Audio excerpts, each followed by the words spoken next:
If your organization is ready to embrace edge computing, we have good news. The 2023 AT&T Cybersecurity Insights Report provides everything you need to know to get started. In the report, we identify the common characteristics of edge computing. We found edge use cases are rapidly coming online, and we reveal how to secure edge computing. Most importantly, you'll learn how to prepare for your edge ecosystem. Get your complimentary copy of the report today. Visit securityweekly.com/ATT cybersecurity. That's securityweekly.com/ATT cybersecurity. Welcome back to Enterprise Security Weekly. Security Weekly listeners, we are celebrating the milestone of reaching over 1,000 members of our CISO community. The Cybersecurity Collaboration Forum is a one-stop shop for executive collaboration comprised of CISOs across various industries. If you want to be part of this growing community of CISOs, join us as a member or technology partner. To learn more, visit securityweekly.com/cybersecurity collaboration. All right. For our second interview today, we actually have another co-host joining us. We've got Mr. Guillaume Ross. Hello, Guillaume. How are you? Hey, I'm doing pretty good. You? Sorry, I missed the first excellent. interview. No problem. Glad to have you for the next two segments. It's going to be awesome. Are we doing this next interview in French, though? We could. It's all on you then. If you're going to switch over to French, it's you got. I'll give you my notes. You got to run it. I can't help. We'll stick to English then. All right, we'll leave the translation to some AI, further down the line. Let's do it in English. Yeah, I can stumble in Spanish, and I'm learning some Portuguese now, but French wasn't on my list. Sorry. All right, so for this interview, Philippe Humeau joins us today to talk about crowdsourcing, open source, and other insights, taking an unconventional approach to building a cybersecurity business. Philippe has been an entrepreneur for nearly 25 years and has extensive experience in IT security, pen testing, high security hosting, and building communities. Welcome to the show, Philippe. Thank you for having me on the show. It's nice to join you all. And we know it's late where you are. So again, thank you very much for making the time for us late at night over there in France. Yeah, indeed. It's around 10-ish something, but that's okay. I mean, we discussed this earlier. I'm fine with the 10 p.m. schedule as long as I'm awake and there is coffee around. Let's roll this. Yeah, absolutely. So you've got an interesting story as to how the idea for this business came. Maybe if you could walk us through how you went from a hosting business to deciding to build a cybersecurity product. Yeah, sure. So I basically ran an MSSP for 16 years roughly before it was sold to another company. But we built it some kind of a high security environment. It was fairly complex, but very efficient to a lot of layers. And they were all discussing together and they were all basically reporting to a central kind of early API thing. And we could see whatever is happening. And at that point, with a client called Intersport. Intersport is a large shop retailing everything sport business, like bikes and everything. And it was during the Olympic Games. And what happened is basically they were under attack, under siege, because it's the highest peak they can get, for selling online.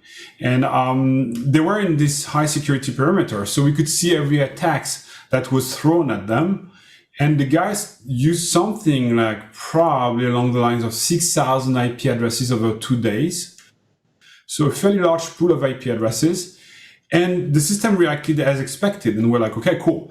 Now, what do we do with these 6,000 IP addresses? Because, hey, we know they're under the control of a cyber criminal, right? Organization. So we should share them. We should tell the world. We should spread it and let the other block it. And all of a sudden, the problems start to arise. Like, how long is this IOC valid for? How long, these IP addresses will stay aggressive? Is it even legal to do this in the first place? There are regulations around an IP address, a public IP address. It's a private data in France and in Europe. And last but not least, why would others trust us? And we had the gold mine and we could not share it. We could not make anything out of it. So with my CTO, we decided that we could deal with this in a smarter way, and being able to share those IOCs in real time and make them vanish when they are no longer relevant, and be a source of truth for everyone with a transparent algorithm. Yeah, and there's a lot of questions just right in there. Like it seemed like such a challenge already, but at the same time a no-brainer, right? If I know this is bad, everyone should know, right? And I like how you describe it as the ways, like a ways for security operations. I think I've seen it described as, which makes a lot of sense. Like for folks who aren't familiar with Waze, it's like using Google Maps for live directions, except you can say, hey, there's a speed trap here, there's an accident here, and you can kind of create those events and share them with others so they know before they get to it, and maybe they can avoid it. Yeah, no, absolutely. There is many comparison points with what Waze is doing. By the way, with the luck of being a Google for Startup, part of the Google for Startup cohort, so with the luck of actually discussing with people from Waze directly. So it's very funny because we take this comparison very often, and then you end up meeting the product marketer from Waze and like, oh, so you're the Waze of firewalls, right? Yeah, okay, don't sue me. But you rose money lately, so you can pay if we sue you. Right now, he was kidding. But yeah, so basically, Waze is taking your speed, your heading, and the direction of the vehicle. And with just those three criteria, it's telling you like there's something dangerous in front of you. And using at scale this Waze system, it brings you a network effect. Meaning like every new member is bringing even more value to the network, is getting exponential value himself from the network. So when you're 1 or 2 or 3 using this, it doesn't make no sense. But when you're 30,000, basically there's nothing that can escape your vigilance. So CrowdSec does the same. Basically, we're using the timestamp of an attack, the IPs that have attacked, and the behavior they try to unfold at your place. And by networking this information, we make a real-time map of the IPs controlled by cybercriminal, exactly like Waze is doing a real-time map of the status of the road worldwide. So basically, the comparisons are so vivid, in my mind. Yeah. Just like I guess Waze has to keep the bad actors, or at least people who don't want Waze to work out. How do you make sure that you don't have malicious people on the network, right? Like reporting legit IPs as performing attacks, or just trying to cause havoc? Yeah, it's called the Byzantine general problem. And what it is, basically, it's the same problem that they have in the blockchain. So it already shares a book of the accounts and who has money on what account. And if someone is trying to rig the system into saying, I have more money on my account than supposedly I have, then, there's a proof that is established by everyone that it's not right. The network will tell you, no, it's not right. And CrowdSec is working in a similar fashion, meaning we receive all the signals, roughly 10 million per day, right? So there are 250,000 machines in the network. They are reporting around 10 million attacks per day. And what we do is we collate this. We call this a consensus algorithm. So if the network has seen the same IP address being aggressive in one place, another place, and the actors reporting it are offering enough diversity, meaning they come from very different autonomous system, very different IP ranges, they have been installed at different times, and so on and so forth, then it's impossible that a cyber criminal would be using so much time to deploy, say, 50 different security engines in 50 different places in the world and so on, stay low for 6 months because we don't listen to you before 6 months, it's quarantine time, and then all of a sudden pop out and say, okay, the IP's ABCD is dangerous, and it's false. It would cost them a tremendous lot of effort and not be worth it at all. On top of that, we also have a whitelist. Like you cannot block things like Google Boot, Quad9, Microsoft Update, or Akamai Core IP, everything that is like pillar of the internet. You're not allowed to block it. And last but not least, we also have AI components that are trying to correlate and create cohorts of IP addresses that are organizing in bands. So for example, say IP-A is doing something at your place at 10:30. IP-B is coming at your place at 11:45 and having another behavior. And IP-C is doing this at 12:40 and has a different behavior. Seen from your perspective, those are three different events happening at three different timestamps. Seen from my perspective, from the network perspective, if those three IP addresses are doing the same stuff regularly in different places, then I know they are part of the same cohort. And if IP-A is knocking at your door, then you can block B and C because they are coming right after. So we have this kind of mechanism as well to curate the consensus. So the block list, it's equally important for us to add an IP to the block list as to remove one. So the system is a pressure system. If there are enough people reporting you, you're sunk and you're in a block list. As soon as the reports start to fade away and not so many people are reporting you, your IP is cleared automatically. Okay, that's great. So that means that having the community plan and people using the free version makes the whole network safer. Just like you mentioned blockchain, but other thing that came to mind is Tor, right? Like if someone managed to take over every single Tor node, then there's no security in the network. So kind of the same protection by scale or by the crowd. So that's nice.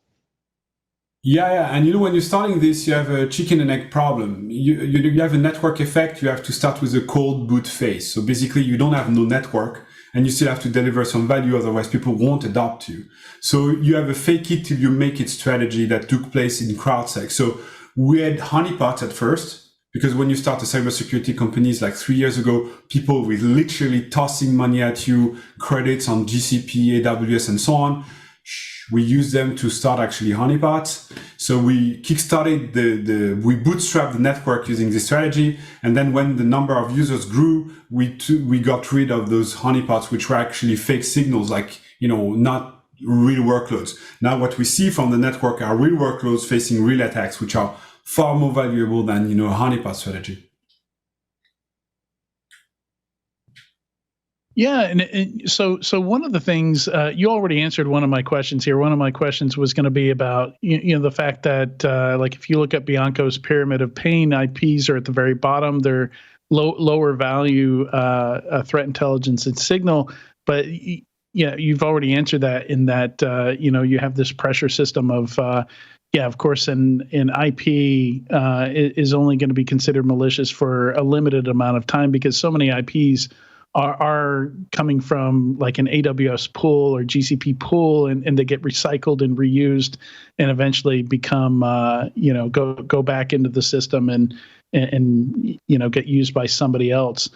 But so maybe also had a question that you alluded to before about trust. So if you take a product like CrowdSec and you go to your legal counsel and you say, hey, we're gonna share information about attacks against us in real time. Like, how does that conversation go?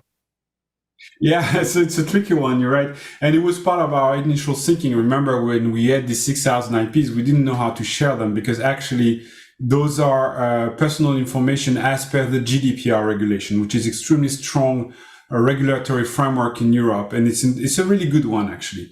And it's looked upward by all the countries that want to actually adopt a similar stance about privacy.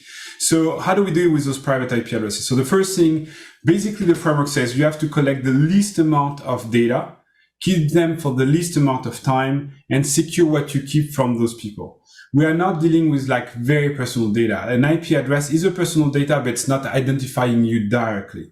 So the thing is, we are operating under something called the Recital 49 from GDPR, which states basically that you are allowed to deal with IP addresses as long as it's in order to protect other systems. So basically, we're on a far safe side of the thing. But just to make it extremely clear, we could keep this data for a year, but we shrunk the timeline to 3 months.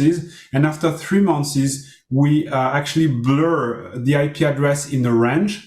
So it's not like 46.29, 127.7. It's the same IP addresses, but 0.0/24. So it's blurred in a range. So it's not directly anymore one IP address. And also, if you want to identify someone, you have to use a timestamp. And then as well, the timestamp is not anymore 12:34:56 a second. It's between 12 and 1 p.m. So by blurring the two dimensions, the time axis and the IP axis. It's impossible to actually cross it back to one user specifically. Hence, we are in full respect of the GDPR regulation. It's very technical questions you have, guys.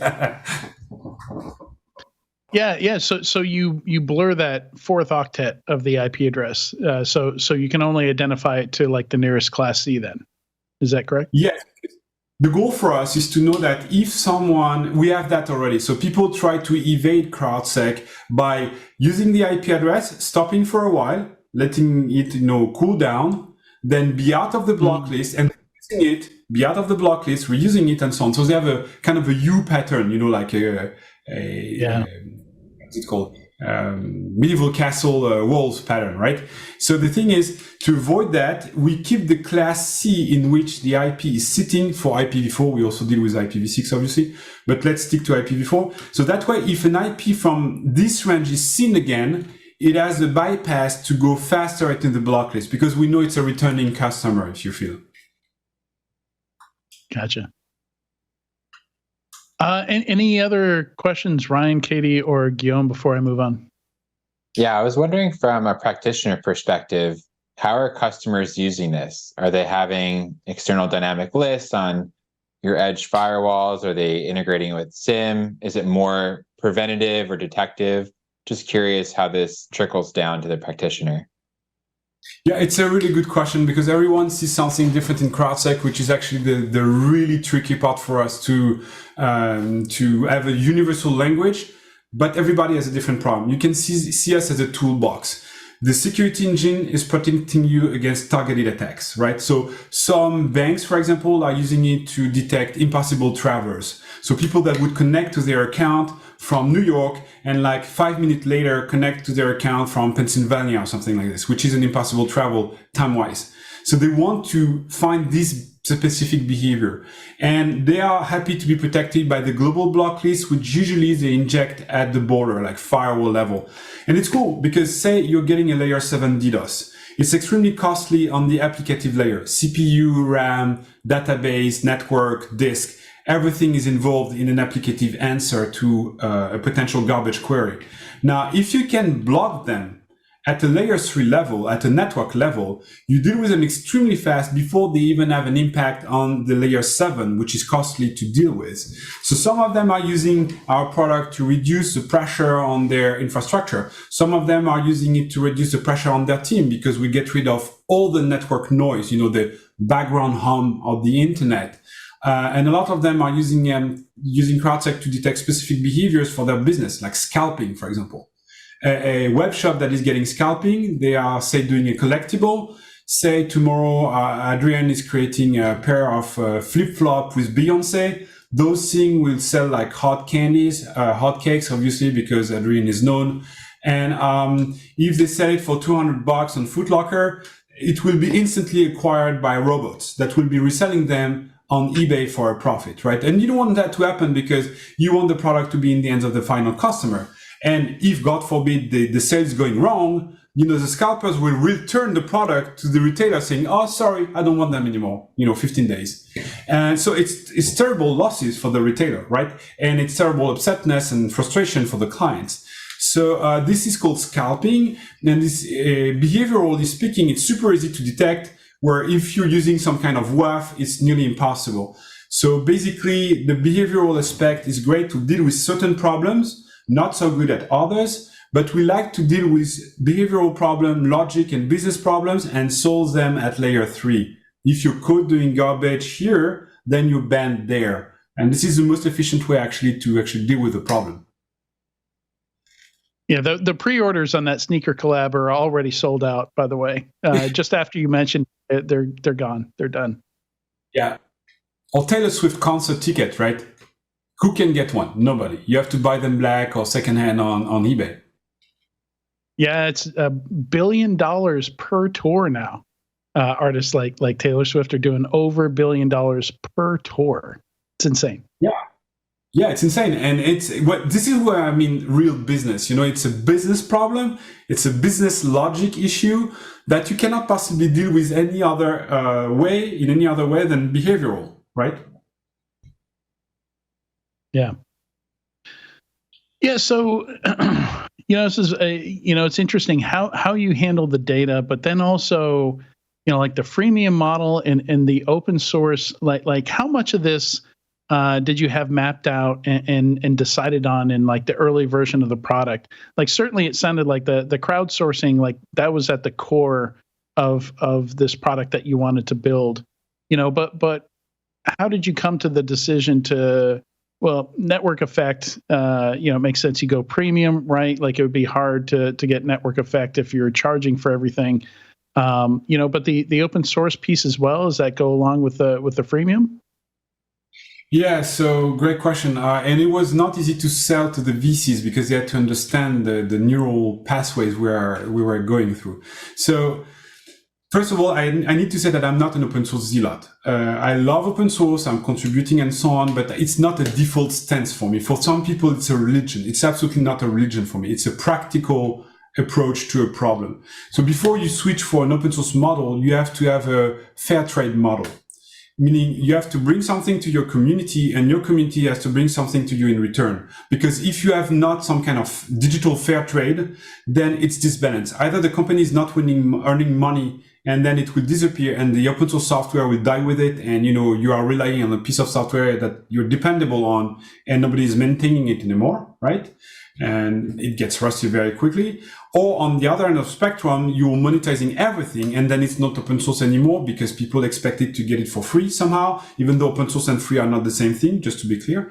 But so for us, it was obvious for the following reason. We needed a viral effect. We needed a network effect. We needed a lot of people, like 250,000 machines today, but probably 1 million in 2 years from now, to partake into the network to make it strong. So what we sold to our VCs is like, look, it's a mean to an end. The software is a mean to an end. And we told the same thing to the community. We are not ever cutting the mean because it's the one generating the network effect. So if we kill the open source software or make it paying or whatever, for whatever reason, we will betray our word and we will lose the network. And you will fork the product and you will redirect the signal somewhere else. So you have our guarantee that it will be for free forever because it's in our best interest. We align our interest with their interest. On the other side of the spectrum, what do we sell? We sell a SaaS layer that allows you, it's cool if you have like one security engine. It's easy to deal with your CLI and so on. But when you're a company like a bank or something like this, and you have 3,000 workloads, you want to have an aggregated overview of whatever is happening. Know if several machines are being attacked at the same time, know if your machines are attacking the others, things like this. And all of those features are premium. They are costing money. For example, data retention in our console is 7 days for free, is 1 year for a business. Obviously, if you're in a business, you cannot possibly stick to a plan with 7 days, Same, if you want SAML, it's a pro feature and things like this and support and, So we have a service layer plus a SaaS layer. And some people are also buying directly our data because, it's super cool to inject in the tip in the 13tel platform. And it's it's probably the biggest CTI network on earth to date. I mean, it's bigger than any network I know about. The second largest network I know about CTI is 30 times smaller. So what comes out on this network is not only unique because it's behavioral, but it's at a never seen before scale. Right. So that's why the VCs are pumping money so that we get the network effect at speed and we sell the value under the data and the SaaS plans. That's why I asked a question about trust in the beginning, because to me that's an obvious benefit you get from the tool being available for free, which gives you an incentive to keep it running like that. I think in the last, I was going to say last few years, but last few months, we've seen a lot of open source like changes in licensing and people freaking out over that and forks. And I don't think it's been a really good year for a lot of the open source stuff that we use. So so that was why I was asking about that. So good to know that it is part of the business model and it's not just just a way of getting like some free marketing when you start the company. But then if it doesn't bring any value, then you have to get rid of it. So. No, it's really literally built in the model. I could not possibly make this piece of software paying, and I cannot possibly not tell my community I'm getting signals out of you guys because this is the value I'm selling to my premium customer. So everybody understands and it's very calm around that. We had never a troll effect or whatever, people coming and say, you're selling my data, I'm the product or whatever. No, they understand. I mean, if you want it to be free, I have a team of 17 or 18 engineers coding the product day in, day out. They could be paid $200,000 in any place in the US in cybersecurity. Do you really think I'm feeding them with edible moss coming from the forest? No, obviously not. So if you want to get the best piece of software available in cybersecurity, bring something new, I need to have a paid model. And they understand that. I mean, the time where, the monk times, like I call them, like where you had to give everything for free and live from another source of revenues is gone. Is buried. The Stallman view of open source is deprecated. Sorry to say so. Sorry to be a bit aggressive in this, but I just don't believe in it. That's my point of view, and I know I'm going to trigger a ton of comments here, but I'm not a Stallman follower, right? I think open source people need to be paid to be committed to a project over a long period of time so that this project stayed at the top quality and you know that it's not going to disappear. And that's what happened to other models. We can speak about like Oracle giving open source lessons to Red Hat. Really? When one day you're getting open source lesson from Oracle, probably you did crap at some point, right? Or Elasticsearch, changing its model and again and again and again, because they didn't envision that actually AWS is going to provide this for free, abusing the licenses. So it was of the utmost importance that from day one onward, we could not make that mistake because you cannot get back on your word on that. Besides, it's a mighty license. It's too late. Once it's out, it's forever. And that's the other side of the coin. Open source is forever. It's a legacy forever. People will be using CrowdSec 30 years from now because the code base will evolve, whether we are here or not, to maintain it. And that's the beauty of it. That's why when I'm asked sometimes, where do you see open source in the next decade? Come on, we are already on Mars. Open source are powering the rover. What do you want more? Chaos City? Alpha Centauri? Okay, let's do this. But one thing is for sure, it won't be proprietary software on those vessels. Yeah, good points. So it strikes me, just thinking back, to similar. The only project I can think of that's similar to this was SANS had a project called D-Shield, and I think it was much more simplistic. I don't think they ever monetized it, and they had a hard time getting that network effect because again, it was a tough ask to say, hey, redirect all your firewall logs to somebody you don't necessarily trust. I think it was literally like syslog, right? Like just pipe your logs over here. Okay. Yeah, no, we don't do that. I mean, actually, and it's a mistake in the first place because then you need yourself to run a lot of workloads to parse everything that is incoming. The agent of CrowdSec runs locally, so your logs are never exported. And you know what? We don't want your logs. It's a heap of crap to process. It's super costly, super hard to store, and it triggers a lot of problems regarding, safety, environment, security, blah, blah, blah, regulations. So logs should never be exported. Treat them at the client's place, use their infrastructure to treat them, and in return, just get the meta. And this is super easy to deal with. I'm not saying this model is replicable, but I'm saying that, maybe D-Shield had a vision of the problem that was a bit biased by then, because exporting your syslog is a big no-no, specifically nowadays. Yeah. So what's the, you've already explained some of it. Like you don't have to have the infrastructure to manage all this because you're doing it locally. So you call them behavior scenarios, all that happens locally in the engine before you send the data off, before it's shared? Yes, and besides, if you have specific scenarios that are your own, we are not taking them in consideration because they can be what we call tainted. Say you have crafted yourself a scenario to detect HTTP scrapping, right? And then you will start reporting Googlebot because guess what? Right. It's an HTTP scrapper.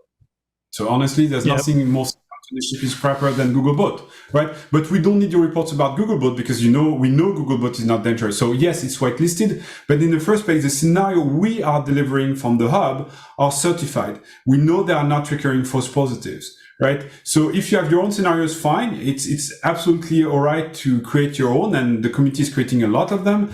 But if we want to consider a signal, we have to be sure it's pristine and it's our own scenarios, validated scenarios that emitted it. And if it's not the case, we store it in a different bucket. Let's put it like this, right?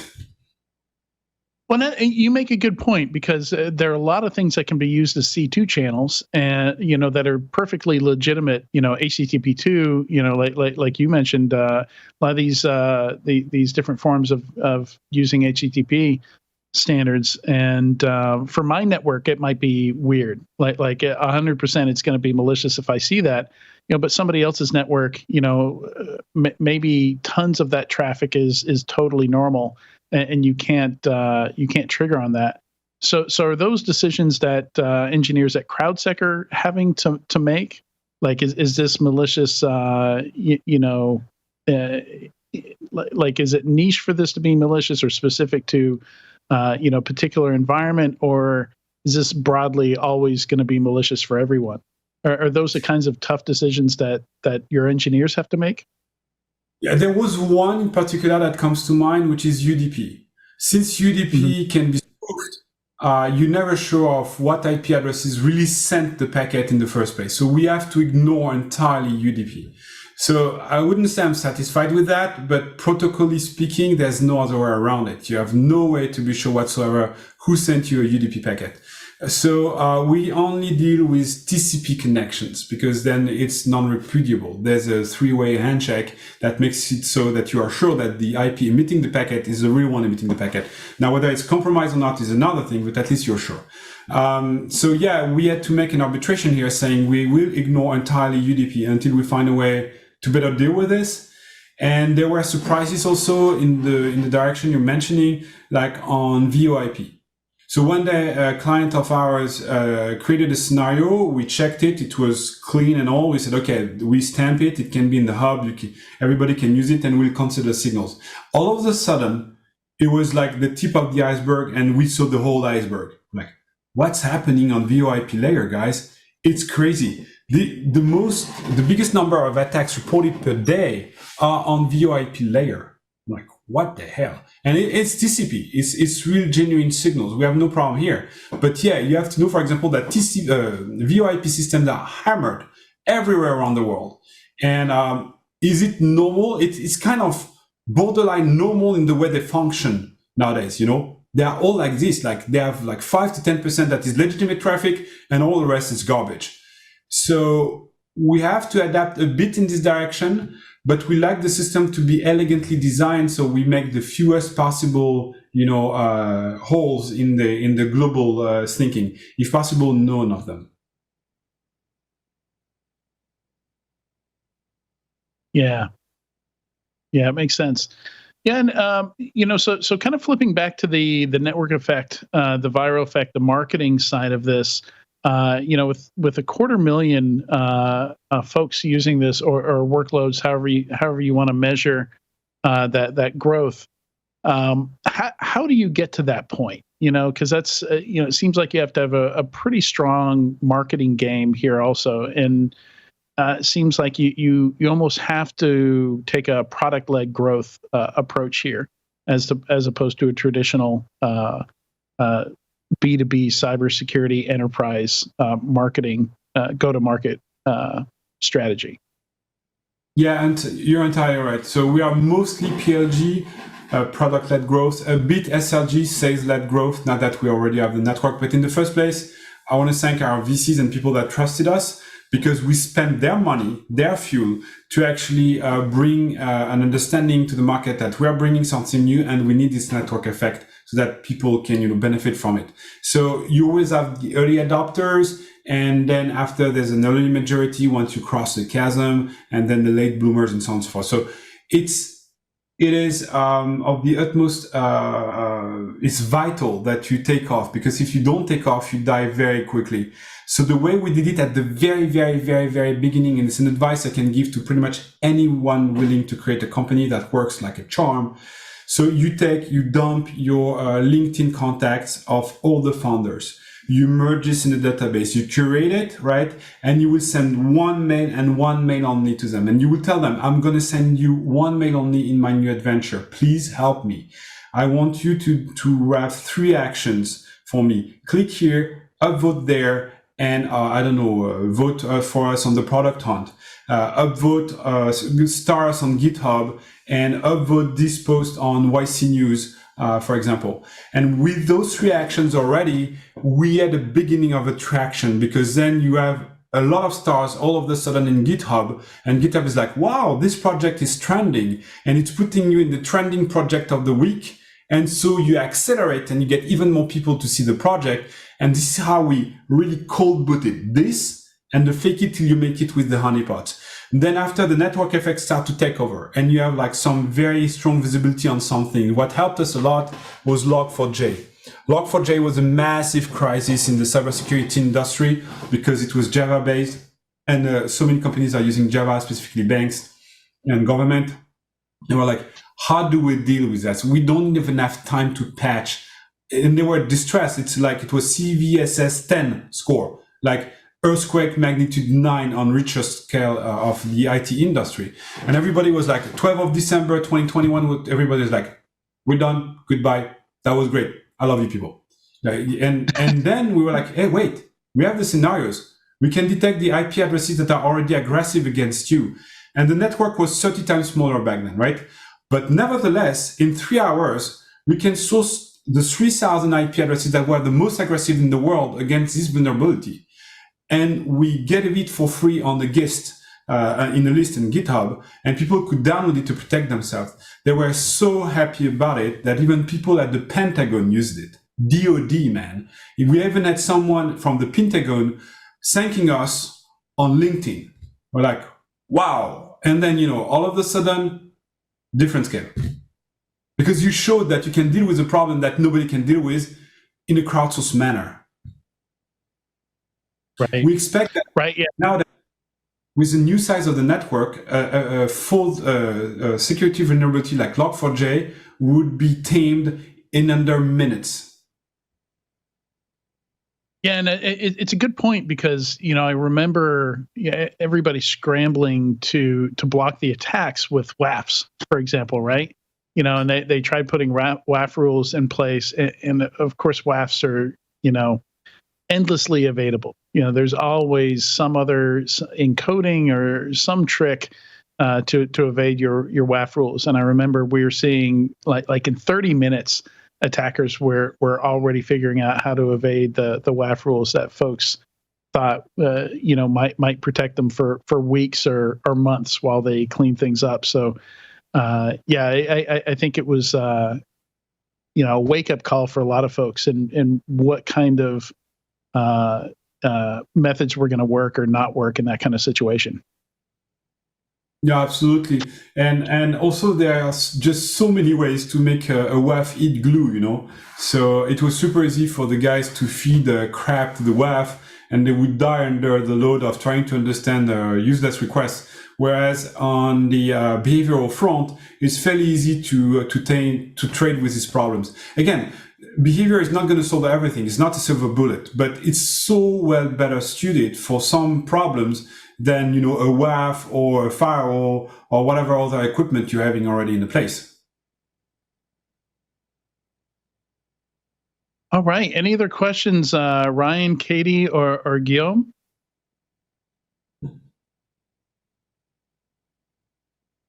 I was wondering from an IPv6 traction perspective, what percentage you're seeing compared to IPv4 and what trends you're seeing?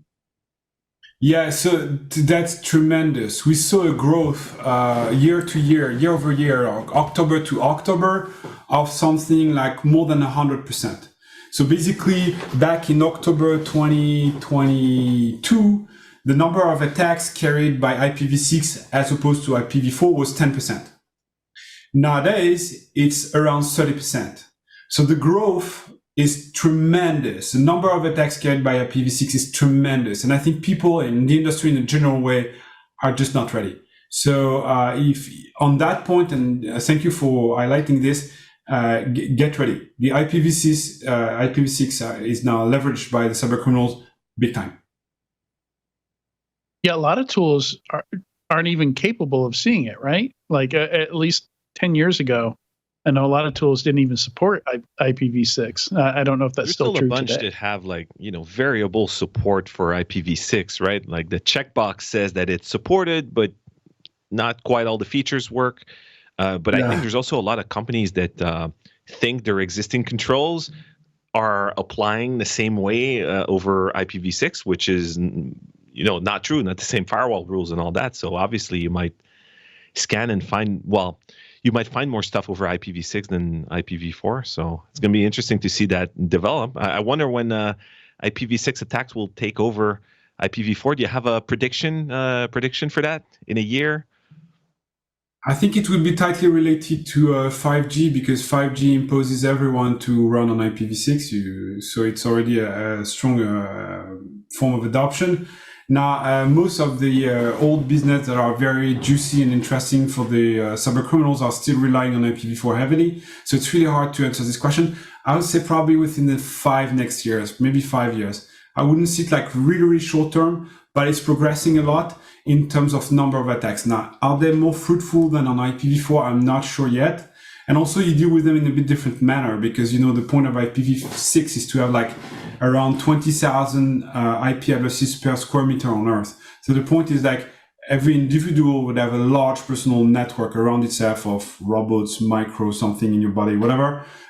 So that's why the IPv6 space needed to be so big. But in return, when we block an IPv6 address, we block a /32 because we know it's part of a global group. So you are absolutely founded into blocking the larger chunk and not just the IP address. But yes, it's a mainstay, and I think it's going to grow as a pain point in the upcoming years because the great cloud makers, they are ready and they're providing everything for you. But your team, your engineers, your firewalls and everything may not yet be ready for that. We had the luck, and it's anything but luck, to adopt actually Golang, and Golang is natively suited for both IPv4 and IPv6. So we didn't have to make any shenanigans to be compatible with IPv6. It's actually out of the box delivered with Golang. So another tip for future startups, pick a good language to begin with. It's a good one. A lot of people have been asking, like, why don't you go with Rust or whatever? And our CTO thought a long time around that. So we had good reasons to adopt Golang. But first of all, because it's compatible with almost every environment. Execution time is super low. It's not interpreted.